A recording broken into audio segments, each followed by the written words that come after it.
Vamos aí com mais uma questão da prova que nós estamos em andamento. Aí agora é a questão número 6, uma questão interessante que pode fazer, um acerto que pode fazer a diferença na classificação de vocês, no resultado final deste concurso, uma vez que é uma questão que trata de um assunto, de um tema muito casca grossa aí da língua portuguesa, que são as conjunções.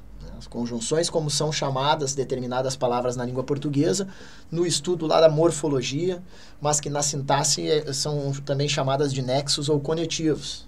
Vocês devem estar vindo à memória de vocês aí o que eu estou falando.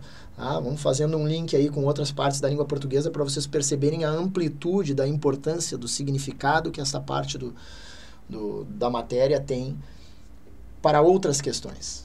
Então, o estudo de conjunções é importante para o estudo lá das orações coordenadas e subordinadas, para o estudo de pontuação, para a compreensão e interpretação de texto e, se for o caso de um concurso futuro, ou seja o que for aí, até para a elaboração de texto, né, para a produção de uma redação.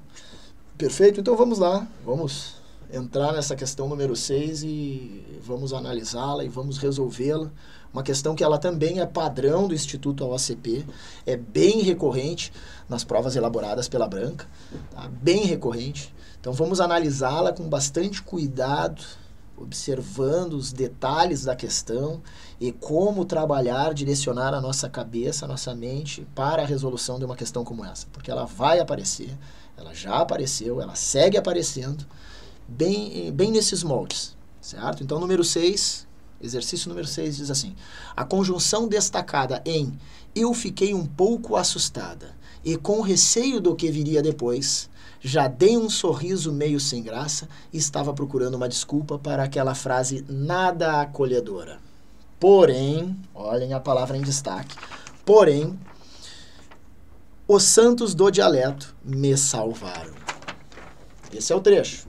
Então, a conjunção destacada neste trecho está ali, porém, e a questão ainda continua dizendo o seguinte: indica que a oração seguinte apresenta. Então, a conjunção destacada indica que a oração seguinte apresenta, letra A, algo contrário ao esperado para a situação. Algo contrário, adverso, oposto ao esperado para a situação. Nós estamos falando de adversidade, contrariedade, oposição.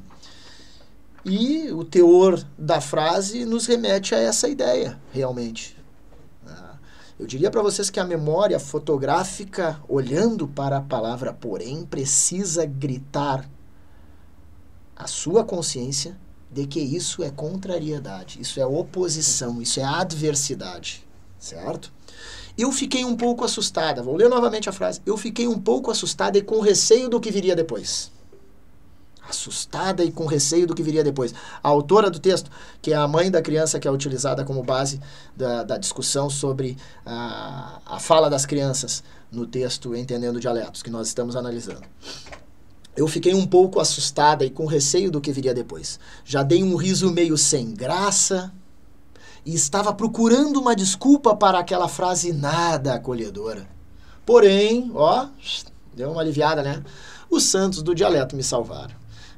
Então eu não preciso mais ficar um pouco assustada, não preciso ficar com receio, já não preciso mais ficar sem graça e muito menos procurar uma desculpa. Por quê? Porque os santos do dialeto me salvaram. Então o porém, ele trouxe uma sensação, uma ideia, um entendimento oposto. O que iniciou a partir do porém, o que se iniciou da informação a partir do porém, é oposto ao que foi dito anteriormente, perceberam? Por isso, a ideia de algo contrário ao esperado para a situação.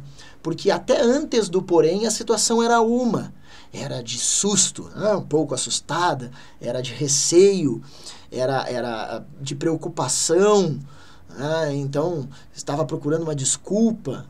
Então, o que veio depois, me salvou, né? Os santos do dialeto me salvaram. Então, o que vinha dito até antes do porém tem um teor da informação. A partir do porém é outro. E é outro contrário, oposto. Então, letra A é a resposta desse exercício número 6. Né?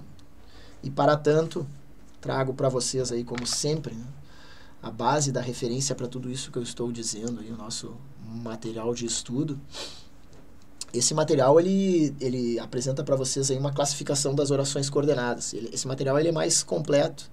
Tá? Se eu buscar aqui, anteriormente no material, para poder entender aí o processo de coordenação, tá?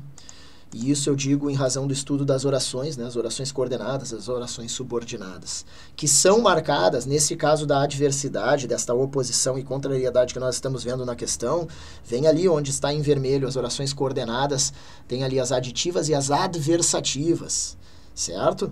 Que podem ser sindéticas ou assindéticas, pela presença ou não do nexo, do conectivo. No nosso caso ali nós temos, é o porém, tá? E que eles são marcadas, essas orações são marcadas pelas conjunções e locuções conjuntivas coordenativas. Perfeito, pessoal? Por isso que a gente chega aqui no estudo das orações coordenadas através dos nexos, né, dos conectivos, ou na morfologia, como nós chamamos, as conjunções. As conjunções ou locuções conjuntivas, se é uma palavra ou mais do que uma, é locução. Se é uma só, a conjunção. Certo? A conjunção adversativa, que apresenta ali, ó, oposição e contraste. Na nossa tabela ali, a segunda linha das classificações, oposição e contraste, contudo, entretanto, no entanto, todavia, perfeito? Mas, porém, contudo, entretanto, no entanto, todavia. Então, essas são as principais, as conjunções principais e locuções conjuntivas adversativas, que indicam oposição, indicam contraste. Perfeito? Então, temos aí os nossos exemplos, o nosso material de apoio, que espero que vocês estejam utilizando em casa, muito importante para a sequência e a continuidade do nosso estudo. Então, a resposta é a letra A. Algo contrário fica bem claro, não só pelo entendimento, como eu falei para vocês, a memória visual de que o porém é específica e exclusivamente uma conjunção coordenativa adversativa, que tem essa finalidade de indicar oposição, contraste, contrariedade. Tá? Mas pela essência do que está sendo passado na informação. Aquela questão que eu falei do receio que a mãe tinha, assustada, e depois salva, né? Então percebam que ela traz uma perspectiva até antes do porém e outra do porém em diante. Aí na letra B diz assim, uma explicação para o que aconteceu anteriormente. Não. Né? Então dizer que os santos do dialeto me salvaram não é uma explicação para o que foi dito anteriormente. Uma conclusão para o fato. Não, eu preciso seguir na mesma linha para concluí-lo. E não há ali uma sequência de mesma linha de informação e de ideia. Comparação é um absurdo, não tem como dizer que isso é uma comparação. Não existe um elemento único que sirva de base para duas perspectivas diferentes, né? Então não tem. E condição também não, né? A gente sabe as conjunções próprias para a condição, as condicionais se e caso, né? Se e caso, são o carro-chefe, são as principais das condicionais. Beleza, pessoal? Conteúdo muito importante. Um exercício como esse faz a diferença na tua classificação. Portanto, não te esquece, alça em massa, puxa o gatilho que vai estar lá e tu vai acertar essa questão, certo? Valeu, muito obrigado e segue aí o estudo, baixa a cabeça e segue adiante, que no próximo vídeo nós vamos aí seguir a resolução desta prova. Um abraço e até a próxima.